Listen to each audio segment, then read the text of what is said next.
So the Trump administration had, I believe, signed an agreement with the Taliban to have all U.S. troops withdrawn from the country by May of 2021, which is obviously, just a couple months away at this point. But the Biden administration is already going back on that promise of that agreement, saying they need to basically review this document that the Trump administration had signed with the Taliban.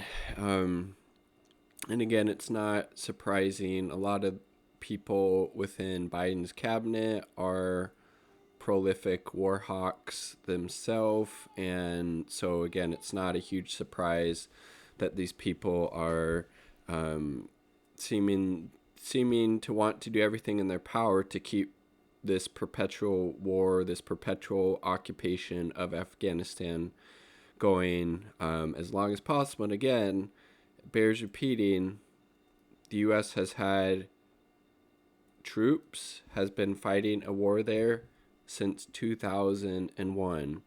I mean, Jesus Christ, it's just disgusting. Pentagon says the Biden admin will not commit to a full withdrawal of troops in Afghanistan by May after it accused the Taliban of not honoring the commitments they made in their deal with the U.S. The U.S. reached, this is from Press TV, I'll link it down below. The U.S. reached an agreement with the Taliban in February last year on the withdrawal of 12,000 U.S. troops from Afghanistan in exchange for the Taliban's halting of their attacks on American forces. You know what would completely end these attacks being able to happen on American forces, U.S. soldiers over there? Get them out of the country. Get all 12,000 or however many are there out. You send them back to the U.S. And guess what? They won't be in Afghanistan for the Taliban to target with these attacks. Pretty simple fucking solution. But again, that's not the real reason. It's just because these people want to have us prolonged in these never-ending wars to keep feeding their corporate benefactors and the military-industrial complex. Under the deal, the former President Donald Trump administration promised to bring the number of U.S. troops in Afghanistan to zero by May of 2021. That's awesome. Him trying to get the troops out of Afghanistan, that's inherently a good thing. There's no reason they need to be there whatsoever. Again, they're not going to be attacked if they're not in that fucking country. I mean, how would we feel if some occupying force, some other country, had troops in the United States going on almost 2 decades, terrorizing us, killing us, torturing us, maiming children, women, everybody under the sun, committing all types of war crimes? I think we would be rightly pissed off and wanting to go after and attack those occupying forces, that army. So what the fuck do you think's going to happen? Again, get out of the country and you won't be there to be able to be attacked. Pretty fucking simple.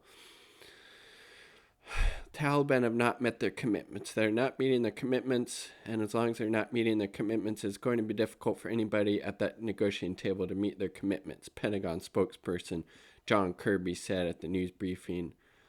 Spokesperson and tool of the military-industrial complex would probably be a more accurate title.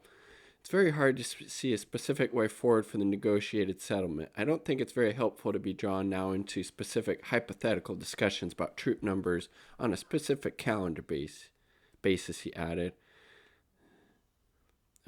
Kirby also said no decision had been made by the Biden admin about future troop levels in Afghanistan, so meaning they could increase, they could stay there forever, which is obviously the complete and utter opposite thing of what we need to happen. You got money for war, you don't have money to feed the poor here in the United States or any other country. We don't have universal health care there. We need an eco-socialist Green New Deal. Again, more or less, any use of this money would be better spent on any other program you could think of, more or less, than to devote to the military-industrial complex to kill black and brown people all around the world. Earlier, U.S. Secretary of State Anthony Blinken had hinted at a review of the withdrawal plan. He told reporters on Wednesday that he was working to understand exactly what is in the agreements that were reached between. So, I mean, again, if you actually were in support of getting U.S. troops out of Afghanistan, you said yes, they're going to be out of there by May 31st. We're going to honor that promise. There's no reason for them to be there right now. If I could take them out right now, I would. But May 31st, yes, they'll all be gone. If they had a sane and rational foreign policy, that would be the response we would be seeing from, people like Anthony Blinken. But again, he's a disgusting warmonger in his own right.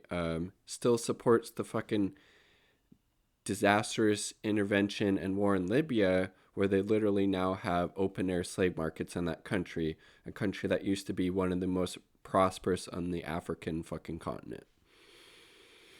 Biden called Afghanistan a real...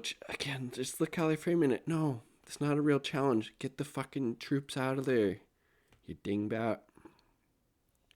Jesus Christ. Then, yeah, more National Security Advisor Sullivan. United States intention to review the February deal. Jesus, to reduce violence. You reduce violence by getting the fuck out of their country. I mean, goddamn, it's that fucking simple. On Wednesday, a senior Taliban official said the U.S. was provoking the continuation of war in Afghanistan. Ali Shamkhani, the Secretary of Iran's Supreme National Security Council, agreed with Taliban's top political leader Mullah Abdul Ghani Baradar in Tehran, that the United States is not seeking peace and security, yes, in Afghanistan, and that Washington policies prolong militancy and bloodshed among various Afghan factions, which makes sense because then, it's not, we can't leave yet. We have all these, factions at each other's throats right now. The U.S., we got to stay there at least, 2, 3, 4, 5, 6, let's 100 years, maybe 100 years from now we could get out. I mean, goddamn. I don't see how anybody with a straight face could still be saying that the United States in any shape, way, or form needs to be in Afghanistan or Iraq or anywhere, frankly. The U.S. should not have 700 fucking U.S. empire, let's call it what it is, 700 plus military bases all over the world. It's disgusting. Yeah.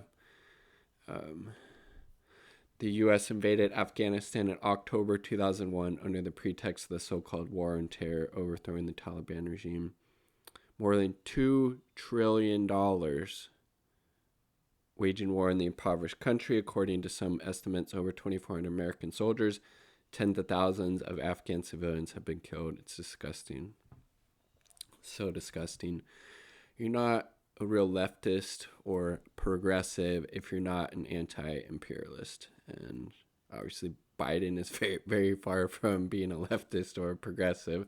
So he's a huge fucking imperialist and has stacked his cabinet. Some of these very high-ranking people, whether it be the National Security Advisor or Secretary of State, obviously support, imperialism as well. And that's disgusting and needs to be called out. Those are my thoughts. Share yours down below. Like the video if you like the damn video. Subscribe for more content. Peace. Much love.